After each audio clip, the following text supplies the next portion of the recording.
ನಲ್ಮೆಯ ಗೆಳೆಯ ಗೆಳತಿಯರೇ, ನಿಮಗೆ ಹೃದಯಾಂತರಾಳದ ಹೊಸ ವರ್ಷದ ಶುಭಾಶಯಗಳು. ನಿಜಕ್ಕೂ ಬಿಗ್ ಬಾಸ್ ತುಂಬಾ ಚೆನ್ನಾಗಿ ಹೋಗ್ತಾ ಇದೆ. ನಾನು ನಿನ್ನೆ ವಿಡಿಯೋದಲ್ಲೇ ಹೇಳಿದ್ದೆ, ಇನ್ಮೇಲೆ ಹೊಡೆದಾಟ ಜಾಸ್ತಿ ಆಗತ್ತೆ ಅಂತ. ಯಾಕಂದರೆ ಫಿನಾಲೆ ಹತ್ರ ಬರ್ತಾ ಇದ್ದಂಗೆ ಇದು ಕಾಮನ್ ಎಲ್ಲ ಸೀಸನ್ಗಳಲ್ಲೂ ನಾವು ನೋಡಿದ್ದೀವಿ. ಇದೇ ರೀತಿ ಮಾಡ್ತಾರೆ. ಈಗ ಕೂಡ ಅದೇ ರೀತಿ ಆಗ್ತಾ ಇದೆ. ಇಲ್ಲಿ ವಿನಯ್, ತನೀಷಾ ಮತ್ತು ಕಾರ್ತಿಕ್ ಸಿಕ್ಕಾಪಟ್ಟೆ ಹೊಡೆದಾಡ್ತಾ ಇದ್ದಾರೆ. ನಿನ್ನೆ ವಿನಯ್ ಅವರು ಸ್ವಲ್ಪ ಕೂಲ್ ಆಗೋದಕ್ಕೆ ಟ್ರೈ ಮಾಡಿದ್ರು. ಎಲ್ಲೋ ಒಂದು ಕಡೆ ಸುದೀಪ್ ಅವರು ಕೂಡ ಅವ್ರನ್ನ ಪ್ರೊವೋಕ್ ಮಾಡಿದ್ರು. ಯಾಕೆ ವಿನಯ್, ಯಾಕೆ ಏನಾಯಿತು ಅನ್ನೋ ರೀತಿನಲ್ಲಿ. ಅದನ್ನು ಮನ್ಸಿಗೆ ತೊಗೊಂಡ್ರ ವಿನಯ್ ಅವರು. ಒಂದು ಕಡೆ ತನೀಷಾ ಅವರು ಅಷ್ಟೇ, ತನೀಷಾ ಅವ್ರಿಗೆ ಏನೋ ಒಂದು ಸೌಂಡ್ ಅನ್ನೋ ರೀತಿ ಹೆಸರು ಹೇಳಿ ಕರೀತಾರೆ. ಆಗ ಅದನ್ನು ಒಂದು ಇಂಪ್ರೆಷನ್ ಆಗಿ ತಗೊಂಡು ತನೀಷಾ ಅವರು ಕೂಡ ಇವತ್ತು ತುಂಬಾ ಕೂಗಾಡ್ತಾ ಇದ್ದಾರೆ ಅಂತ ಅನಿಸುತ್ತೆ. ಎಲ್ಲೋ ಒಂದು ಕಡೆ ತನೀಷಾ, ಕಾರ್ತಿಕ್ ಮತ್ತು ವಿನಯ್. ಆದರೆ ನಾವು ಆ್ಯಕ್ಚುಲಿ ಪ್ರೋಮೋದಲ್ಲಿ ನೋಡ್ದಂಗೆ ಸಂಗೀತ ಅವರು ಮತ್ತು ಕಾರ್ತಿಕ್ ಅವ್ರ ಜೊತೆ ಜಗಳ ಮಾಡ್ತಾಯಿದ್ದಾರೆ. ಸಂಗೀತ ಮತ್ತು ಕಾರ್ತಿಕ್ ಜಗಳ ತುಂಬಾ ಜಾಸ್ತಿ ಆಗಿದೆ. ಅಲ್ಲಿ ಕಾರ್ತಿಕ್ ಅವರು ಸಂಗೀತ ಅವ್ರಿಗೆ ಹೇಳ್ತಾರೆ, ಇವರು ಅವಕಾಶವಾದಿ, ಎಲ್ಲಿ ಯಾರಿಗೆ ಏನು ಅಂದರೆ ಎಲ್ಲಿ ಯಾರಿಂದ ಉಪಯೋಗ ಇದೆ ಅವ್ರ ಜೊತೆನಲ್ಲಿ ಹೋಗ್ತಾರೆ, ಅವ್ರನ್ನ ಸಮಯಕ್ಕೆ ತಕ್ಕನಾಗೆ ಬಳಸ್ಕೊತಾರೆ ಅಂತ ಹೇಳ್ತಾರೆ ಕಾರ್ತಿಕ್ ಅವರು. ಬಹುಶಃ ಎಲ್ಲೋ ಒಂದು ಕಡೆ ಕಾರ್ತಿಕ್ ಅವರು ಆ ನೋವನ್ನು ಅನುಭವಿಸಿದ್ದಾರೆ ಅಂತ ಅನಿಸುತ್ತೆ. ಸಂಗೀತ ಅವರು ಕಾರ್ತಿಕ್ ಅವ್ರ ಜೊತೆನಲ್ಲಿ ಇದ್ದರು.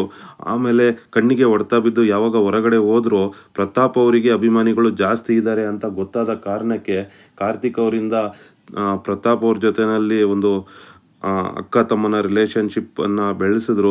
ಅಲ್ಲಿಂದ ಎಲ್ಲೋ ಒಂದು ಕಡೆ ಮತ್ತೆ ಕಾರ್ತಿಕ್ ಅವ್ರ ಜೊತೆನಲ್ಲೂ ಮೊನ್ನೆ ಸ್ವಲ್ಪ ಜಗಳ ಮಾಡೋ ಥರ ಮಾಡಿದ್ರು.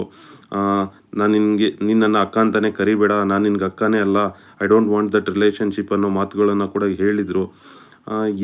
ಅದನ್ನೇ ಇವತ್ತು ಅಲ್ಲಿ ಕಾರ್ತಿಕ್ ಅವರು ಹೇಳ್ತಾ ಇದ್ದಾರೆ ಅಂತ ಅನಿಸುತ್ತೆ, ನೀನು ಸಂದರ್ಭವಾದಿ ಅಂತ.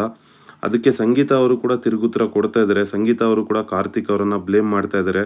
ಇದೆಲ್ಲದಕ್ಕಿಂತ ತುಂಬ ಒಂದು ವಿಷಯ ಏನಂದರೆ, ಆ್ಯಕ್ಚುಲಿ ಅಲ್ಲಿ ಟಾಸ್ಕ್ ಏನಿದೆ, ಯಾರು 20 ಲಕ್ಷ ತೊಗೊಳ್ತಾರೆ ಅವರು ನಂಬರ್ 1 ಅಂತ ಅನಿಸತ್ತೆ.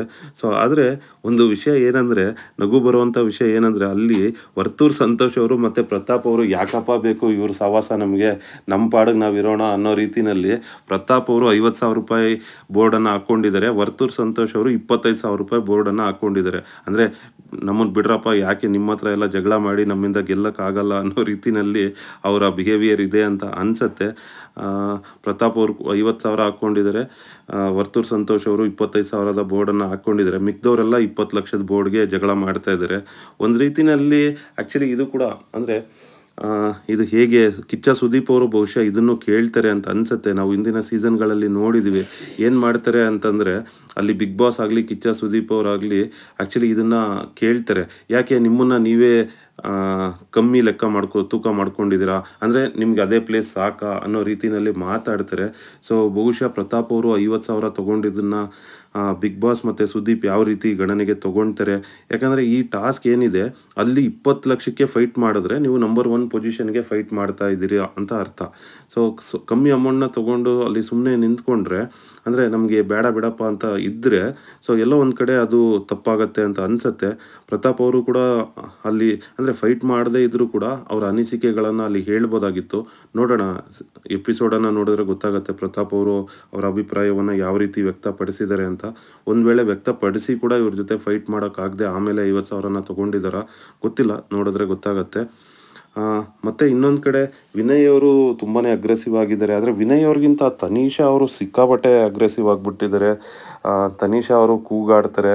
ಅಂದರೆ ತನೀಷಾ ಅವ್ರು ಹೆಂಗಂದರೆ, ಇವಾಗ ನೋಡಿ ಅಲ್ಲಿ ವಿನಯ್ ಸುಮ್ಮನೆ ಇದ್ದರು, ಅಲ್ಲಿ ಒಂದು ಮಾತು ಹೇಳಿದ್ರು. ಆದರೆ ತನೀಷಾ ಅವರು ಒಂದು ಗಾದೆಗಳನ್ನು ಹೇಳಿ, ಮೂರನ್ನು ಬಿಟ್ಟವ್ರು ಊರಿಗೆ ದೊಡ್ಡವರು ಅಂತ ಹೇಳೋದಾಗಲಿ, ಅಥವಾ ಎದ್ದು ಬಂದು ಎದೆಗೊದ್ರು ಅಂತ ಹೇಳೋದಾಗಲಿ, ಈ ರೀತಿ ಕೆಲವೊಂದು ಗಾದೆಗಳನ್ನ ಉಪಯೋಗಿಸಿ, ಈ ಹಿಂದೆ ಕೂಡ ತನೀಷಾ ಅವರು ಇದೇ ರೀತಿ ಆ್ಯಕ್ಚುಲಿ ವಿನಯ್ ಅವರನ್ನು ಪ್ರೊವೋಕ್ ಮಾಡಿದ್ದಾರೆ.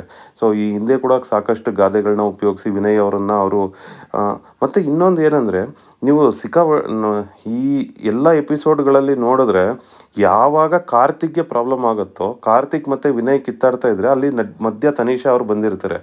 ಅಲ್ಲ ಅಂದರೆ ಅವ್ರು ಏನಂದರೆ, ಈ ಇಂಡೈರೆಕ್ಟಾಗಿ ಕಾರ್ತಿಕ್ಗೆ ಸಪೋರ್ಟ್ ಮಾಡ್ತಾ ಇರ್ತಾರೆ. ಅವ್ನು ಹಂಗೆ ಹೇಳ್ದ, ಅವ್ನು ಹಿಂಗೆ ಹೇಳ್ದ, ಅವ್ನು ಆ ಥರ ಹೇಳಿಲ್ಲ, ಅವ್ನು ಹಂಗೆ ಗುರು ಹೇಳಿದ್ದು ಅಂತ ರೀತಿಯಲ್ಲಿ ಮಾತಾಡ್ತಾರೆ. ಯಾಕೆ ಕಾರ್ತಿಕ್ಗೆ ಪ್ರಾಬ್ಲಮ್ ಆದಾಗೆಲ್ಲ ತನೀಷಾ ಅವರು ಬಂದು ಸಮಜಾಯಿಷಿ ಕೊಡ್ತಾ ಇರ್ತಾರೆ, ವಿನಯ್ ಅವ್ರ ಹತ್ರ ಮಾತಾಡ್ತಾ ಇರ್ತಾರೆ. ಅದೇ ರೀತಿ ತನೀಷಾಗೆ ಪ್ರಾಬ್ಲಮ್ ಆದಾಗ ಕಾರ್ತಿಕ್ ಕೂಡ 1-2 ಸಲ ಮಾತಾಡಿದ್ದಾರೆ. ಆದರೆ ಕಾರ್ತಿಕ್ ಅವರು ಅಷ್ಟಾಗಿ ಬರಲ್ಲ. ಆದರೆ ಈ ತನೀಷಾ ಅವ್ರು ಏನಿದ್ದಾರೆ, ಯಾವಾಗ ಕಾರ್ತಿಕ್ಗೆ ಪ್ರಾಬ್ಲಮ್ ಆದರೂ ವಿನಯ್ ಮತ್ತು ಕಾರ್ತಿಕ್ ಮಾತಾಡ್ತಾ ಇದ್ರು, ಅಲ್ಲಿ ವಿನಯ್ ಯಾಕೆ ಕೆಟ್ಟವರಾಗಿ ಕಾಣಿಸ್ತಾರೆ ಅಂದರೆ ಅದು ತನಿಷಾ ಅವರಿಂದ. ತನಿಷಾ ಅವ್ರು ಏನು ಮಾಡ್ತಾರೆ ಅಂದರೆ, ವಿನಯ್ ಮತ್ತು ಕಾರ್ತಿಕ್ ಜಗಳ ಮಾಡ್ತಾ ಇರೋವಾಗ ಹೋಗ್ಬಿಟ್ಟು ಕಾರ್ತಿಕ್ಗೆ ಪರವಾಗಿ ಮಾತಾಡ್ತಾರೆ. ಆ ವಿನಯ್ನ ಇನ್ನಷ್ಟು ಟ್ರಿಗರ್ ಮಾಡ್ತಾರೆ. ಇವ್ರು ಹೇಳೋ ಪದಗಳಿಂದನೇ ಆ್ಯಕ್ಚುಲಿ ವಿನಯ್ ಟ್ರಿಗರ್ ಆಗಿ ಮತ್ತೊಂದಿಷ್ಟು ಕೂಗಾಡೋದಕ್ಕೆ ಪ್ರಾರಂಭ ಮಾಡಿಬಿಡ್ತಾರೆ. ಸೊ ಎಲ್ಲೋ ಒಂದು ಕಡೆ ಇಡೀ ಮನೆ ವಿನಯ್ ಅವರನ್ನು ಆ ಸಂಗೀತ ಅವರು ಮುಂಚೆ ಅದೇ ಥರನೇ ಮಾಡ್ತಾಯಿದ್ರು. ಆದರೆ ಯಾಕೆ ಸಂಗೀತ ಮತ್ತು ತನಿಷಾ ಎಲ್ಲರೂ ಕಾರ್ತಿಕ್ ಅವರನ್ನು ಸಪೋರ್ಟ್ ಮಾಡ್ತಾ ಇರ್ತಾರೆ. ಆದರೆ ನಮ್ರತಾ ಅವರು ಆ್ಯಕ್ಚುಲಿ ವಿನಯ್ಗೆ ಸಪೋರ್ಟ್ ಮಾಡ್ತಾರೆ, ಅವ್ರ ಜೊತೆನಲ್ಲಿ ಇರ್ತಾರೆ. ಆದರೆ ಅವ್ರು ಈ ರೀತಿ ಜಗಳದಲ್ಲಿ ಬಂದು ಜಗಳ ಮಾಡೋವಾಗ ಜಗಳ ಬಿಡಿಸ್ತೀನಿ ಅಂತ ಆಗಲಿ, ಮತ್ತೊಂದು ಕಡೆ ಉಸ್ತುವಾರಿ ಮಾಡೋದಾಗಲಿ ಮಾಡೋದಿಲ್ಲ. ಅವರು ಸೈಲೆಂಟಾಗಿ ಇರ್ತಾರೆ. ಒಂದು ಟಾಸ್ಕ್ ನಡೆಯುವಾಗ ಅಥವಾ ಎಲ್ಲೋ ಒಂದು ಕಡೆ ಸುದೀಪ್ ಅವರು ಅಥವಾ ಬಿಗ್ ಬಾಸ್ ಅವರು ಮಾತಾಡೋಕ್ಕೆ ಹೇಳುವಾಗ ಮಾತಾಡ್ತಾರೆ ಬಿಟ್ಟರೆ, ಈ ರೀತಿ ಜಗಳದಲ್ಲಿ ಬಂದು ಒಂದೇ ಒಂದು ಟಾಸ್ಕಲ್ಲಿ ನಮ್ರತಾ ಅವರು ಆ ರೀತಿ ಮಾಡಿರ್ತಾರೆ. ಅದು ಯಾವುದಂದರೆ ಆ ಬಳೆ ವಿಷಯ ಬಂತಲ್ಲ, ಆ ಟಾಸ್ಕ್ನಲ್ಲಿ ಸಂಗೀತ ಮತ್ತು ನಮ್ರತಾ ಅವ್ರಿಗೆ ಸಿಕ್ಕಾಪಟ್ಟೆ ಜಗಳ ಆಗಿರುತ್ತೆ. ಅದನ್ನು ಬಿಟ್ಟರೆ ಎಲ್ಲೋ ಒಂದು ಕಡೆ ನಮ್ರತಾ ಅವರು ತನಿಷಾ ಅವ್ರ ಜೊತೆ ಕೂಗಾಡಿದ್ದಾರೆ, ಸಪ್ರೇಟಾಗಿ ಸಂಗೀತ ಅವ್ರ ಜೊತೆ ಕೂಗಾಡಿದ್ದಾರೆ. ಆದರೆ ಬೇರೆಯವರ ಜಗಳದಲ್ಲಿ ಮೂಗು ತೂರಿಸುವಂಥ ಕೆಲಸನ ಬಹುಶಃ ನಮ್ರತಾ ಅವರು ಎಲ್ಲೂ ಮಾಡಿಲ್ಲ. ಆದರೆ ತನಿಷಾ ಮತ್ತು ಸಂಗೀತ ಆ ರೀತಿ ಅಲ್ಲ. ಎಲ್ಲಿ ಏನೇ ನಡೀತಾ ಇದ್ರು ಅಂದರೆ they want to seek the attention. ಬಹುಶಃ ಬಿಗ್ ಬಾಸ್ ಹಳೆ ಬಿಗ್ ಬಾಸ್ಗಳನ್ನು ಅವರು ನೋಡ್ಕೊಂಬಂದಿದ್ದಾರೆ ಅಂತ ಅನಿಸುತ್ತೆ. ಅದು ಈ ಬೇರೆ ಬಿಗ್ ಬಾಸ್ಗಳನ್ನೆಲ್ಲ ನೋಡಿದ್ರೆ ನೀವು ನೀವು ಹಿಂದಿ ಬಿಗ್ ಬಾಸನ್ನು ನೋಡಿದ್ರೆ ಆ್ಯಕ್ಚುಲಿ ಈ ಹಿಂದಿನ ಅಂದರೆ 9 ಸೀಸನ್ ಏನಿತ್ತು ಇಷ್ಟೊಂದು ಅಗ್ರೆಸಿವ್ ಆಗಿರಲಿಲ್ಲ. ನಾವು ಹಿಂದಿ ಬಿಗ್ ಬಾಸನ್ನು ನೋಡಿದ್ರೆ ಅಲ್ಲಿ ಕೈ ಮಿಲಾಯಿಸ್ತಾ ಇರ್ತಾರೆ, ಹೊಡೆದಾಟಕ್ಕೆ ಹೋಗ್ಬಿಟ್ಟಿರ್ತಾರೆ, ಒಬ್ರನ್ನೊಬ್ರು ಪಂಚ್ ಮಾಡೋ ಲೆವೆಲಲ್ಲಿ ಇರ್ತಾರೆ. ಆದರೆ ಕನ್ನಡ ಬಿಗ್ ಬಾಸ್ ಆ ರೀತಿ ಇರಲಿಲ್ಲ. ಒಂದಷ್ಟು ತುಂಬ ಚೆನ್ನಾಗೇ ನಡೀತಾ ಇತ್ತು, ಕಾಮಿಡಿಗಳಿತ್ತು, ಒಂದಷ್ಟು ಎಂಟರ್ಟೈನ್ಮೆಂಟ್ ಇತ್ತು, ಆ ರೀತಿ ನಡ್ಕೊಂಡು ಹೋಗ್ತಾ ಇತ್ತು. ಆದರೆ ಈ ಬಾರಿ ಈ 10th ಸೀಸನ್ ಏನಿದೆ ಇದು ಸ್ವಲ್ಪ ಒಂದು ಹಿಂದಿ, ತಮಿಳ್ ಅಥವಾ ತೆಲುಗು ಬಿಗ್ ಬಾಸ್ನಂತೆ ಮೂಡಿ ಬರ್ತಾ ಇದೆ ಅಂತ ಅನಿಸುತ್ತೆ. ಇನ್ನು ಹೋಗ್ತಾ ಹೋಗ್ತಾ ಏನಾಗುತ್ತೆ ನೋಡಬೇಕು. Thank you friend, thanks for watching.